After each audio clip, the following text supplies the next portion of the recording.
नमस्कार दोस्तों, स्वागत है सिलेक्शन गुरुजी ऑनलाइन यूट्यूब चैनल पर।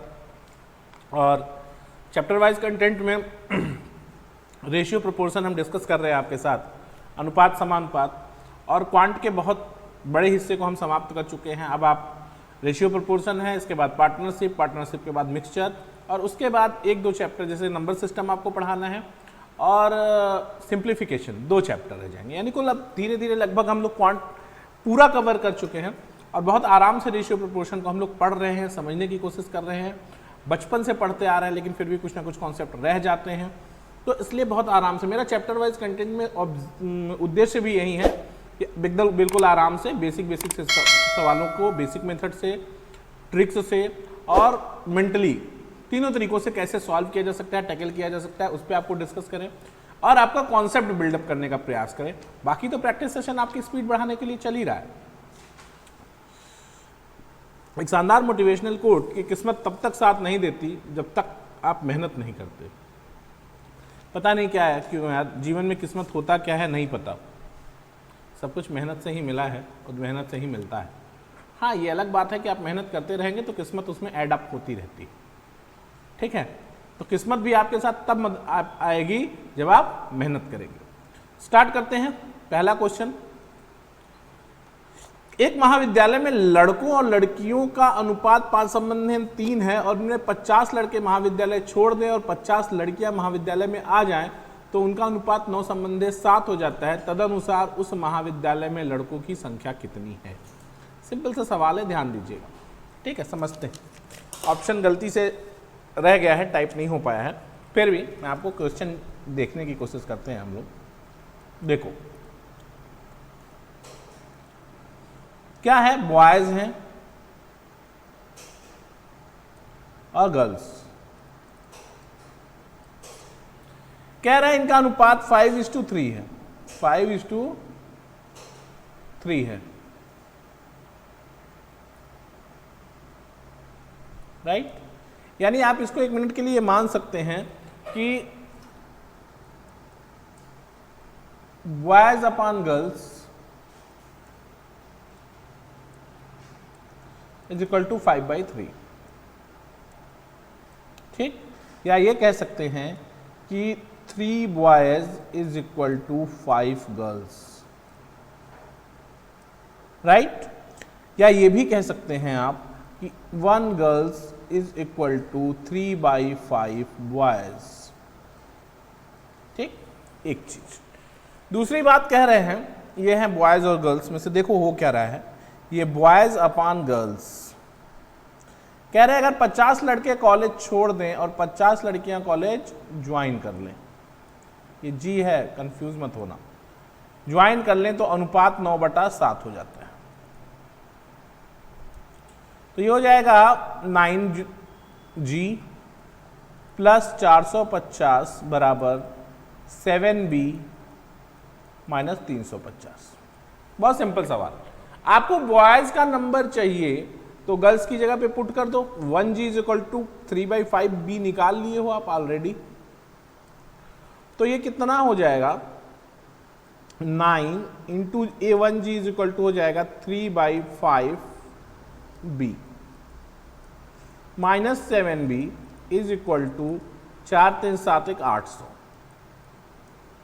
सॉल्व कर लीजिए तो 9 3 27 माइनस 800, ठीक है। 9 3 27, एक कुल मिला के आ जाएगा आपका 8B/5 इज इक्वल टू 800, या B इज इक्वल टू हो जाएगा 500। कितने बॉयज हैं? 500। सिंपल समझो, बहुत कठिन नहीं है, आराम से समझने की कोशिश करो। पहले तो बस इतनी बात समझो, इतनी बात, ये बात बाद में समझेंगे। 5:3 का रेशियो है बॉयज गर्ल्स में, चलो ठीक है। इसको आप मान सकते हो कि B/G इज इक्वल टू 5/3 या 3B is equal to 5G, यहां तक तो मामला फिट है। अब कह रहे हैं कि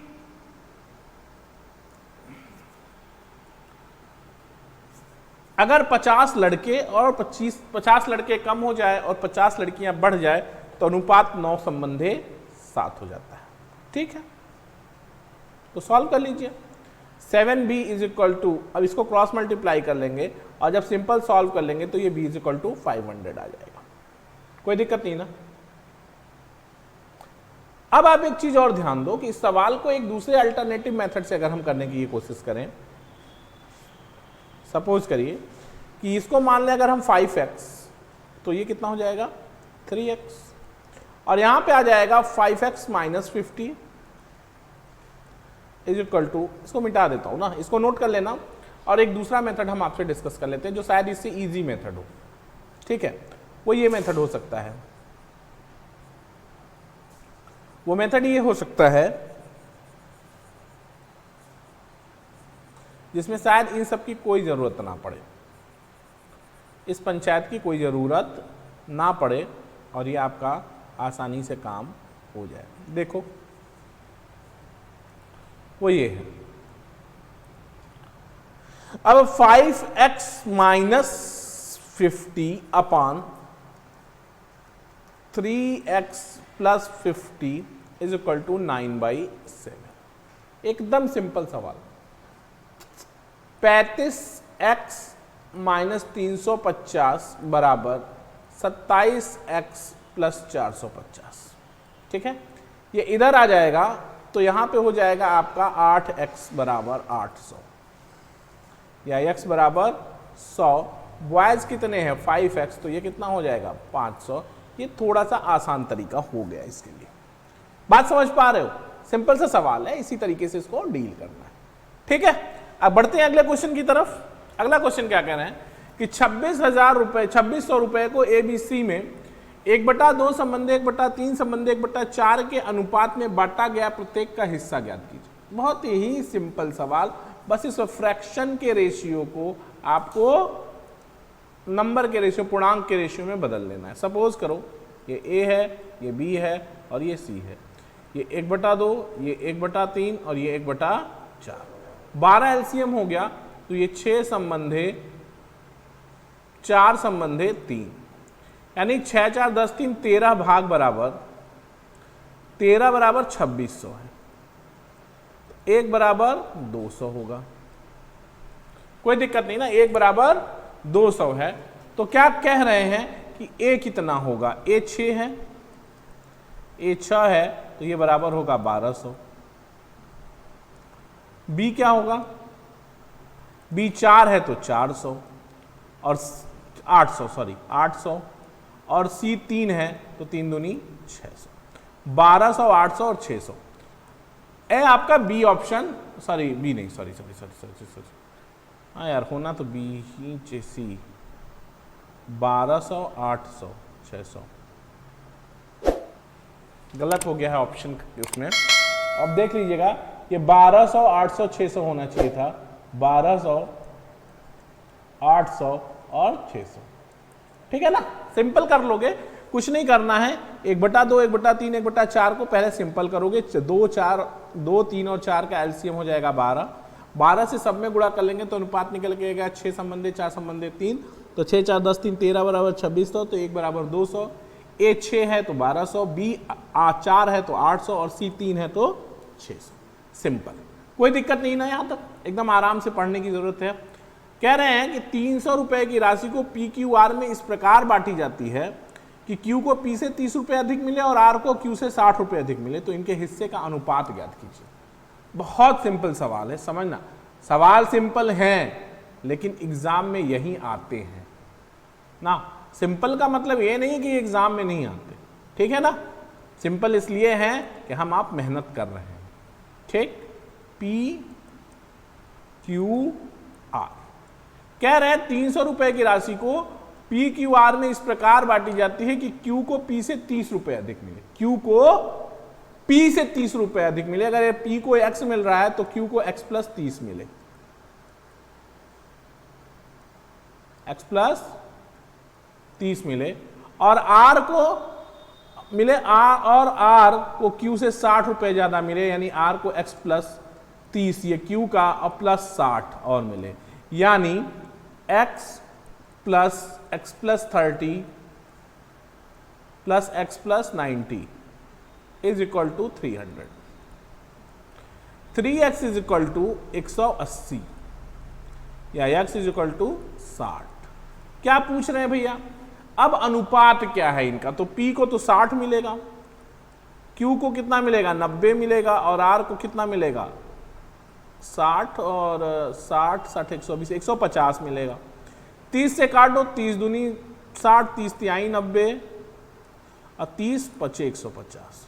2 संबंधे 3 संबंधे 5। कोई तकलीफ नहीं ना, कर लोगे, यहां तक कोई तकलीफ नहीं है ना।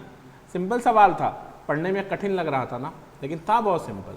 कह रहा है कि 300 रुपए की राशि को PQR में इस प्रकार बांटा जाना है कि Q को P से 30 रुपए अधिक मिले और R को Q से 60 रुपए अधिक मिले। ठीक, देखो यार, एक सवाल को लगाने का एक और बहुत बेहतरीन तरीका था। क्या? जो अधिक मिले वो घटा दो। अधिक का मतलब 30 रुपए अधिक मिले, और फिर क्या मिले? ये 30 रुपए अधिक मिले, और फिर 30 रुपए से भी 60 रुपए अधिक मिले, यानी 30 तो मिले ही मिले, 60 और, यानी ये पूरा 60 60 120 रुपए आप 300 में से घटा देते तो 180, और 180 को पूरा पूरा बांट देंगे तो 60 60 रुपया। Q को 30 दे दो और इसको 60 दे दो, खत्म कहानी। ठीक ना? ऐसे भी कर सकते थे, ये भी कर सकते हैं, कोई दिक्कत नहीं है। अगला क्वेश्चन ध्यान देना। यह सवाल बहुत अच्छा है, शानदार सवाल है, अच्छा सवाल है, मतलब ऐसा नहीं कि बहुत कठिन सवाल है, लेकिन ठीक सवाल है, आया भी है परीक्षा में। और एक बात, महत्वपूर्ण बात बताऊं आपको, जितना भी चैप्टर वाइज कंटेंट में मैंने क्वेश्चन पहले चैप्टर से लेके अभी तक जितना पढ़ाया है ना, सब किसी ना किसी एग्जाम में पूछा गया सवाल है। ऐसा नहीं है कि कहीं से आलतू फालतू सवाल ला के बता दिया आपको। एक तरबूज के भार के अनुसार 3 संबंधे 5 के अनुपात में 2 टुकड़े में काटा गया। उसने बड़े टुकड़े के भार के अनुसार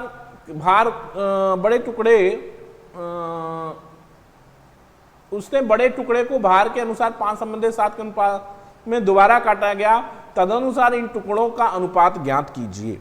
ठीक है, तो समझो सिंपल सवाल क्या है। बहुत सिंपल सा सवाल ये है कि एक, मान लीजिए कोई तरबूज है, एक पहले काटे आपने, एक और A और B में काटा। क्या काटा? 3 संबंधे 5 के अनुपात। अब इस बड़े वाले को, बड़े टुकड़े के भार को 5 7 के अनुपात में काट दिया। 5 7 का क्या मतलब है? 5 संबंधे 7 का मतलब कितना? 12, यानी 5 गुणित 5 बटा 12 और 5 गुणित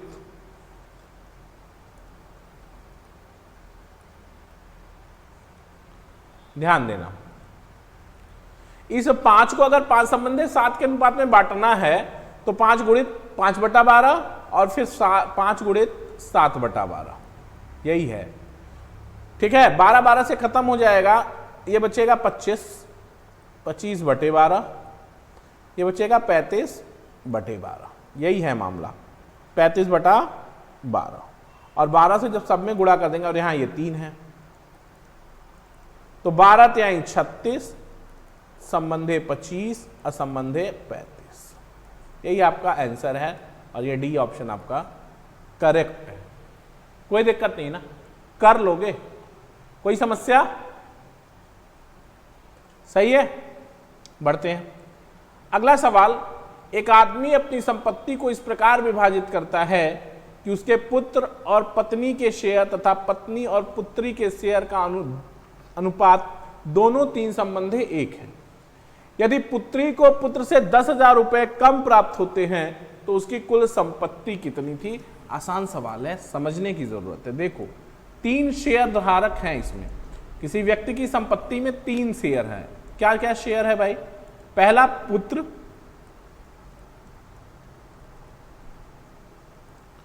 पत्नी और पुत्री। ठीक है, कोई दिक्कत नहीं। पुत्र का क्या है? 3 1। कह रहे पत्नी और पुत्र और पत्नी 3 1।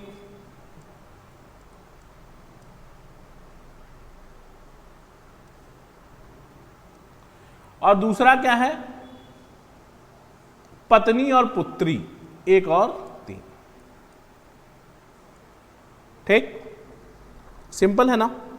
अब देखो पत्नी और पुत्री कितना है, पत्नी 3 है, पुत्री 1 है, ध्यान दीजिएगा। पत्नी 3 और पुत्री 1। मिक्स कर लेंगे तो क्या अनुपात बन जाएगा, 9, 1 और 1 का अनुपात बन जाएगा। ठीक है, यानी कुल अब पुत्री को पुत्र से 10,000 कम मिले हैं, यानी ये जो अनुपातिक अंतर 8 आ रहा है, ये 8 बराबर है 10,000 के। तो 1 बराबर कितना हो जाएगा भाई, 1 बराबर हो जाएगा आपका 1250। तो पूरी संपत्ति,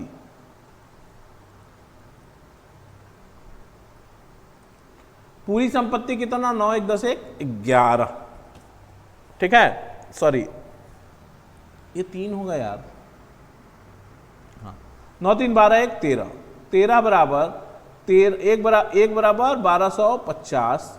तो 13 बराबर 12 0 13 0 0, 13 25 65 की 5 हासिल 6, 13 दूनी 26 6 22 हासिल 2, 13 का 13 2 15, नहीं कुछ गड़बड़ हो गया, 13 0 0 13 25 65 की 5 हासिल 6, 13 दूनी 26 और 26 6 32, अच्छा 32 हासिल 3, 13 का 13 3 16, 16,250 रुपया इसका पूरी संपत्ति हो गई। फिर से समझ लो, सिंपल सवाल है, पुत्र है, पत्नी है 3 1 के अनुपात में, पत्नी और पुत्री है 3 1 के अनुपात में, ऐसा सवाल में दिया है। तो पुत्र पत्नी और पुत्री 9 3 1 में हो जाएगा। कह रहा है पुत्री को पुत्र से 10,000 कम मिले, तो पुत्र को 9 मिला, पुत्री को 1 मिला, तो अंतर कितना आ गया, 8, और ये 8 बराबर है 10,000 के, ये 8 बराबर है 10,000 के, तो 1 बराबर है 1250 के। तो 1 बराबर 1250 है, तो पूरी संपत्ति 13 बराबर 1250 गुणित 13 16,250। यहां तक तो कोई तकलीफ नहीं है, कर लोगे, ठीक है ना।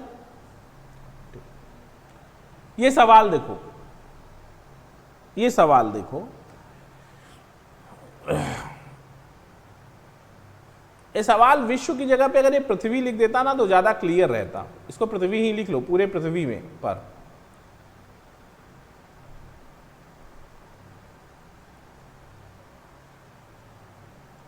पूरे पृथ्वी पर भूमि और पानी, भूमि और जल का अनुपात 1 संबंधित 2 है। यदि उत्तरी गोलार्ध में अनुपात 2 संबंधित 3 है, तो दक्षिणी गोलार्ध में भूमि और जल का अनुपात क्या होगा। कितने बच्चे तो ऐसे हैं, इतने स्मार्ट हैं कि सवाल लगाने का तरीका उनको भूल गया है, लेकिन आंसर आज भी याद है, फ्रेश है ना। बहुत पॉपुलर और बहुत फेमस क्वेश्चन है। ठीक है, देखते हैं भाई क्या मामला है, कैसे लगेगा। एक बात तो समझो दोस्त, एक बात तो आपको समझनी ही पड़ेगी।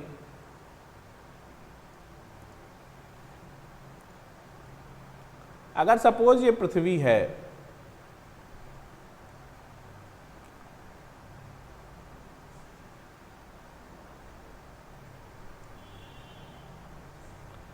अगर सपोज ये पृथ्वी है, तो ये नॉर्थ पोल और ये साउथ पोल, क्षेत्रफल आधा आधा होगा, आधा क्षेत्रफल नॉर्थ पोल पे होगा और आधा साउथ पोल पे होगा, आधा उत्तरी गोलार्ध में होगा, आधा उत्तरी गोलार्ध में होगा और आधा दक्षिणी गोलार्ध। ठीक है, और पृथ्वी पूरी हो जाएगी। मतलब अगर उत्तरी गोलार्ध 1 है, दक्षिणी गोलार्ध 1 है, तो पृथ्वी कितनी है, पृथ्वी 2 है। इतनी बात क्लियर है। अब देखो, अब मजा आएगा। कह रहे हैं भूमि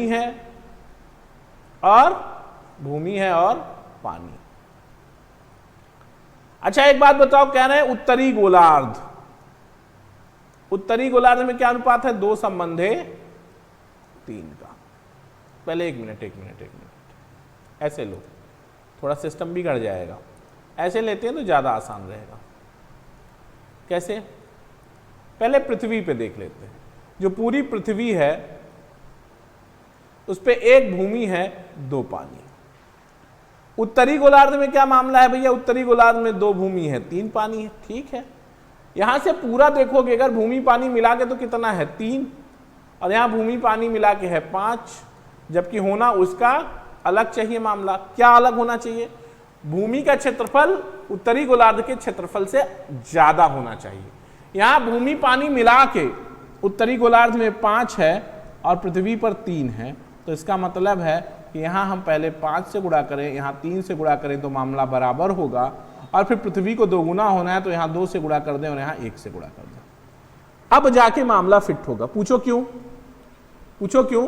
5 तिहाई 15, यहां पे देखो कितना हो गया, 5 तिहाई 15 ये उत्तरी गोलार्ध है और ये है 30, 5 तिहाई 15 गुना 30 ये पृथ्वी है। तभी तो 15 उत्तरी गोलार्ध और 15 दक्षिणी गोलार्ध होगा मिलके, भूमि पानी मिला के। पूरे पृथ्वी पर भूमि पानी का अनुपात 1 संबंधित 2 है और उत्तरी गोलार्ध में अनुपात 2 संबंध 1 संबंधित, पूरी पृथ्वी पर भूमि और पानी का अनुपात 1 संबंधित 2 है। उत्तरी गोलार्ध में यह अनुपात 2 संबंधित 3 है। तो पृथ्वी पर भूमि और पानी मिला के 3 हो गया, 2 1 3, अनुपातिक योग 3। लेकिन उत्तरी गोलार्ध में यह अनुपातिक योग 5 है, जबकि होना नहीं चाहिए।